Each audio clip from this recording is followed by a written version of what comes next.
Yeah, it's not. It's very dangerous, man, to be making takfir on your brother. Major sins doesn't take a person outside of the fold of Islam, man. I remember when I first accepted Islam, I went, man.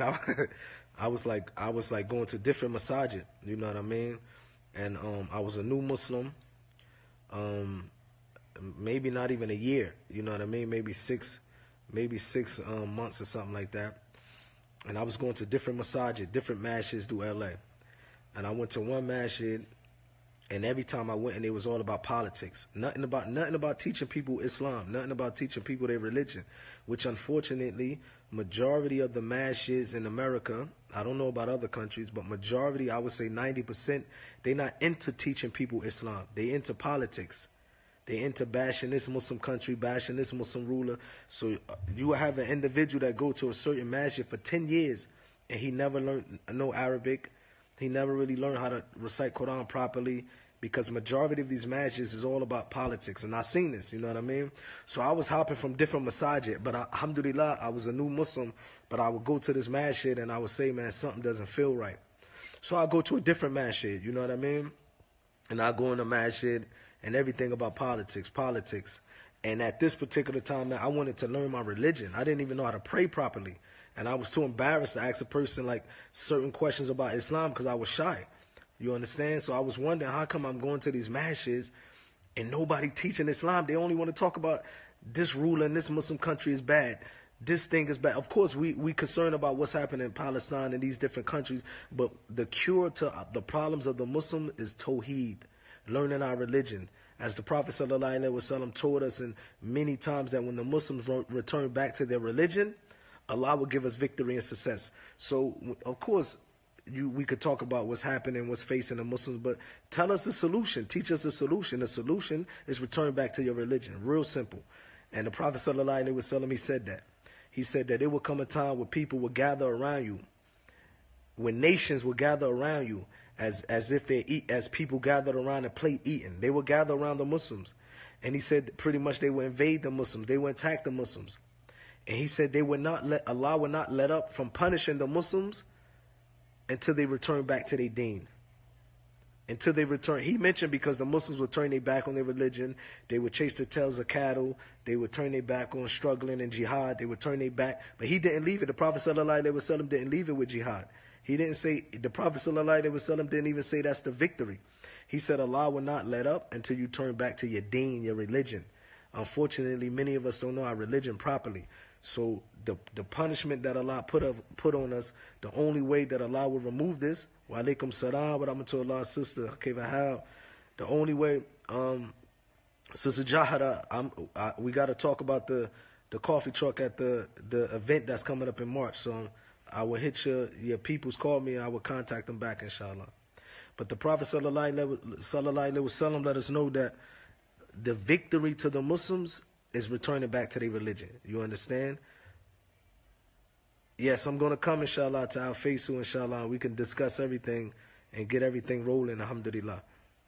So the victory is Islam. So, for example, when I first became Muslim, I was jahil. I was ignorant. You understand? I was still caught up. Like most of the Muslim rappers, I didn't really know no better. I go to this masjid, and nobody was teaching Islam. They just was constant. They just cared about politics. So one day, alhamdulillah, I thank Allah for this, but it's kind of funny, my story. I'm trying to tell you, I'm explaining how Allah guided me to the sunnah, alhamdulillah. So one day, a friend of mine hit me up, Abdullah. He's a Libyan brother. And he was like, look, I have a Tunisian homie from Virginia is coming to town, and I want you to pick him up because I'm going to be busy with my family and work. He can't be home alone while my wife is home. So during the days, can you pick this brother up and take him around? I was like, cool, no problem. You know what I mean? I went to the airport. When the brother came out the airport, he had a thobe on. You know, like the thobes I'll be wearing. This time I was new Muslim, so I looked at him. I'm like, damn, man, this dude about to get in my car with a thobe on, looking like a terrorist. I was ignorant. You know what I mean? I was like, man, so you know what? This is the guest of my homie. I still took him in the car. I had a few meetings. One of the meetings I had was with Mike Bibby from the, he used to play for the Sacramento Kings. And then I had a meeting with a few people from the music industry at a hotel in Beverly Hills somewhere. So the brother, mashallah, I'm driving him around, cool brother, mashallah, very nice brother. And I'm everywhere I went, I'm like, you know what, man? I don't care what nobody say. This is my Muslim brother. He got his thobe on. I'm taking him to any meeting I go to. I was taking them to places, and when they see him, their eyes is lighting up. You know what I mean? But what happened is, this brother, mashallah, Allah gave me guidance by the permission of Allah through the hand of this brother. Because before this brother came in town, and this is what I'm going to tell you about having hikmah and wisdom with people. You understand? Just because DJ Khaled and these people might be Muslim, make dua for them. Don't make takfir on these brothers. Drinking alcohol, fornication are sins, but it doesn't take a person outside of Islam, so be careful. So when I first, before this Tunisian brother came in town, I went to a class. I went to a khutbah finally. I finally heard a khutbah in North Hollywood. And this was the first time I heard the imam talking about Qala Allah, Qala Rasulullah. Allah says and Muhammad said. Every other masjid I've been going through was all about politics. This was the first time I heard an individual talking about what the Prophet ﷺ said to his Sahaba, what Allah said to the Prophet ﷺ. So when the khutbah was over, I went to this brother and I was like, look, man, I'm a new Muslim, but this is the first time I heard knowledge like that. He was spitting it in Arabic, reciting, translating in English. So I said to him, man, this is the first time that I heard a khutbah like that. Where did you get this knowledge from? So the brother was like, I'm a student at the Islamic University in Medina, Saudi Arabia. I come every summers and I do khutbahs here. He said, but if you want to learn proper Islam, there's a man named Farid Abdullah. He said Farid Abdullah is originally from Bahamas. He's an imam at a masjid called Masjid at Mu'min. He said, but tonight on Fridays, he give classes in Hollywood. Believe it or not, in Hollywood, they have a masala. A group of brothers, a group of businessmen from Gambia. They came to America. They do business in Hollywood, so they open up a masala. So every Friday night, Farid Abdullah at this time, he would go give classes there. So the brother said, man, you got to go. I'm going to explain to you how ignorant I was, how ignorant I was when I first became Muslim. So the brother said, if you want to go to this place and you will see Farid Abdullah. So I had my wife with me. I was newly married to my wife. I rode up to the masjid at this particular time. I still got some fresh money. You know, I'm driving an Escalade at this time, a brand new Cadillac truck. I rode up to this place in Hollywood, and I was like, yeah, told my wife, let's go. And they's like, nah, tonight classes was only for women. So I was like, cool. I told my wife, I just want to go listen to this man for a little bit. Stay in the car. I'll be right back. Take the car, whatever. I'll be right back. Or you can come back. So when I walked into the masjid, I seen Farid Abdullah sitting down, and I seen everybody with beards around him. And then I seen this big dude, he my homie now, but he's a Kurdish brother. He was like 60 years old, literally. But mashallah, he was on swole, he had muscles. So now I'm ignorant, so I'm looking at them. This is the first masjid that I've been to where everybody had beards. So you know what I said to myself? Damn, I think I just walked into a terrorist meeting, man. This dude he too old. This Arab dude too old to have these muscles. So I started tripping out. I was so ignorant, man, from what the media be telling you. I was ignorant, you know what I mean? I was fresh out the music industry. So I said to myself, I said, man, this dude got muscles. He's 60 years old. This Arab dude, beard down here. I said, matter of fact, these dudes are terrorists, man. I'm getting the hell out of here. So when I started hearing Farid talk, when I heard Farid start talking, everything was pure Islam. Allah says, he would say the Quran, he would say the verse, he would explain the translation, he would say what the Prophet ﷺ said. Then one brother, Allah bless his brother, he was a very good friend of me now, but what I'm trying to tell you is that everything have a certain time. As in Islam, we might see a person doing something wrong, but we cannot automatically go in and check them and say, brother, this haram, this haram. Sometimes we have to have hikmah. Hikmah in Arabic, wisdom means to put something at its proper place at its proper time.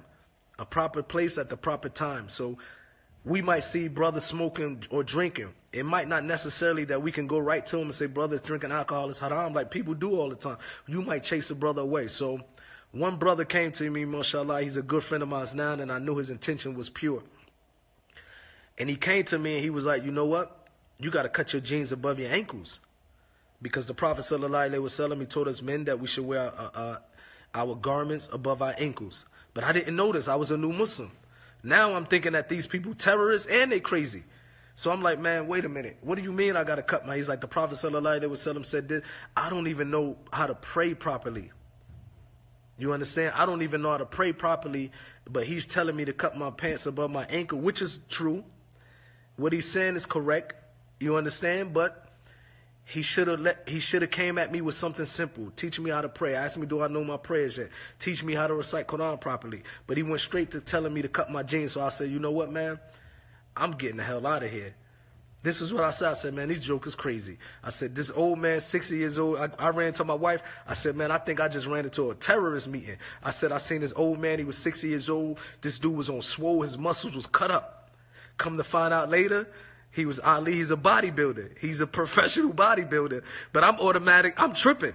I'm thinking this joke because this is the first time I seen anybody with beards. You know what I mean? So I said to myself, I'm never going around these people ever again. So fast forward, when this Libyan brother told me a Tunisian brother's coming in town, he wanted me to pick this brother up. When Friday came, this brother told me, I need you to take me to a masjid for Jumu'ah prayer. I said, cool, no problem. I took him to the masjid. Remember, I said Fareed was teaching at the Gambian masjid in Hollywood. Fareed Abdullah masjid is in Los Angeles, in South Central, you know. So when I pulled up to the masjid, I started seeing the brothers all with the beards again. The old 60-year-old Arab dude with the muscles. I seen a brother who told me to cut my jeans. So I was like, damn, man, this dude is one of these dudes. And he said to him, and you know what I said? You know what? He's my guest. He want to go to this masjid. I'm going to go to the prayer with him. After the prayer, I'm leaving anyway. So I sat down in the prayer, and Fareed Abdullah gave the khutbah. And this was the second time that I heard Allah says, the Prophet sallallahu alaihi wasallam said, the Sahaba did this, the Salaf did this. He explained Islam. It wasn't like these mashes that I was going through that every Friday was about politics. You understand? He started teaching me. He was teaching the khutbah, teaching Islam. And alhamdulillah, man, I thank Allah ever since that day. I never left that masjid until I moved to Saudi Arabia. And I come to find out Fareed Abdullah, he studied in Riyadh, Saudi Arabia. He studied under the sheikhs like Sheikh Uthaymeen, Sheikh bin Baz. He went to their classes, if I'm not mistaken. And the brother at Sheikh Mukbil, Rahimahullah, Sheikh Mukbil from Yemen, he visited America when he was getting his treatment. The Saudi government sent Sheikh Mukbil, Prince Naif, Allah Yarhamah, Prince Naif bin Abdul Aziz sent Sheikh Mukbil to America to get treatment for his cancer. And Sheikh Mukbil went to Fareed Abdullah Masjid. Sheikh Mukbil of Yemen, the reviver of the Sunnah of Yemen, Sheikh Mukbil bin Hadi, the reviver of the Sunnah in Yemen from Damaj, who started Damaj, went to Masjid Movement. And when he heard the khutbah of Fareed Abdullah, Sheikh Mukbil got up and kissed him on his head. He tried to kiss him on his head. Sheikh Mukbil, last book he wrote, he was surprised. He said, when I went to America, I seen individuals, Muslims that was following Quran and the Sunnah with the understanding of the Salaf. And he said, I was amazed at this. And he said one masjid that I went to was a masjid, and they had the imam by the name of Fareed Abdullah, who was knowledgeable in the religion of Islam. And Sheikh Mukbil was telling people, if you in America and you want to learn pure Islam, he said, go to Fareed Abdullah. Fareed Abdullah might not be known because he's not the type of person that he doesn't put his face on YouTube. He's very shy. He doesn't go on videos. He's not out there trying to go to every event. He's very humble. But if you go to this masjid, mashallah, even if you Google Fareed Abdullah on YouTube and you listen to his speeches, you will know where I'm coming from. So my point is that, brothers, that one brother who told me to cut my pants above my ankles, even though he's a friend of mine now, even though his intentions was pure and I know he meant good for me, but he almost chased me around from being around people of the Sunnah. He almost scared me, literally. I was scared when I went there. I was like, you know what, man? These jokers is crazy. I paid, what, $200-300 for these jeans, and he telling me to cut them. He telling me to cut my jeans. I thought he was a nutcase, you understand? Even though his intentions was pure. So when you see individuals amongst the Muslims, especially in the West, you might see Muslims smoking weed. You might see Muslims drinking. We know Muslims as gangbanging. We're not saying that this is correct, but we have to have a method to bring them closer to Islam. We don't want them to run away from Islam. We don't want to, every time they see us, we telling them, yo, Aki, that's haram. Obviously, they have a weakness. Obviously, they need to be around more Muslims. Obviously, they need to return back to the masjid. So what we going to do to return these people back to the masjid? Are we going to scare them away? Or are we going to be trying to be like have good manners and etiquettes with these brothers? Are we going to be the ones like, yo, Aki, let's go, come out, let's go get some coffee, let's go get some dinner, let's go get some lunch. Bring the people closer to us so that they can start going back to the masjid. We don't want the people to say, man, every time I go around a Muslim, they say haram, haram, haram, and it's actually chasing me. I heard this. I heard these things. I heard this out of people's mouth in America saying, I don't go to masjids on Friday no more because the people are chasing me away from the masjid. They don't make me feel comfortable. Man, we should never be like this.